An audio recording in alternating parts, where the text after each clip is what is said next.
Parents, please watch this video and pay attention. My adult cousin would maul our forehead with her knuckles and act like she was going to breastfeed me. I was 8. I cried and was whooped. Do you know how many times I've been called a Karen for calling adults out for this behavior? I have had kids and adults do this to me. First, the Charlie horse. They would pin you down, ball up their fist and stick their knuckle out, and then jab it into your thigh, your rib, under your arm, your back or your shoulder, or on your lower leg, any tender spot they could find. And it would actually leave big bruises. Then they did what they used to call the Indian burn. I call it an arm burn, but they would wrap both their hands around your arm and they would twist back and forth. It hurts really bad. You know, a lot of parents don't know this is being done to their child because it doesn't usually leave a mark. Then they had the ponytail snatch. If we had our hair up in a ponytail, they would walk up behind us, grab our ponytail, and jerk our head back. Then, if we were carrying food or drink, they would walk up and slap it out of our hand. And then we got punished for spilling food and drink everywhere. And then they got what's called noogies, where someone will either pin you down or hold you in a headlock and take their knuckles and just grind it into your skull. And then we also have rough tickling, where they'll pin you down and then forcefully tickle you. I have had big bruising under my armpits and down my ribs and on my thighs from rough tickling. Then there was pinching. Now back in the day when I was a kid, a lot of parents would pinch their kids. And a lot of kids would pinch each other. They would grab a hold of a tender spot and just squeeze it. And spitting. When I was growing up, adults and kids were bad for spitting on you. There were certain adults or older teens who would walk up and spit in my hair or spit in my food. I've had an adult man reach over and put his hand in my plate of food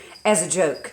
Just like when I was pregnant and strangers would walk up to me and start rubbing my belly. Like, what am I, a crystal ball? But if a pregnant woman says anything, she's being moody. Her hormones are out of whack. It's just like when people walk up behind someone and shove them into a pool. I have seen men and women dressed up in beautiful tuxedos and ballroom gowns, and they would be taking their pictures next to a big pool with pretty lights, and some stupid friend walk up and shove them in a pool. I've seen that happen at a wedding too. A groom and his best man shoved his bride into the pool in her wedding dress with her hair done. I have seen parents walking down the pier at the lake and shove their kids off the pier. And even though the water is very shallow there, it hurts when you land. It's not funny, guys. Stop it. My next video is going to be about one of my ex-boyfriends that used to do stuff like this. And the whole reason why I broke up with him. He never knew when to quit, when enough was enough. And he would not keep his hands to himself. I watched him bully his little sisters on a daily basis and I couldn't stand it. He would aggravate them, terrorize them, and make them cry every day. Siblings are going to be siblings, I know that. But there is a line that needs to be drawn between playing, bullying, and abuse.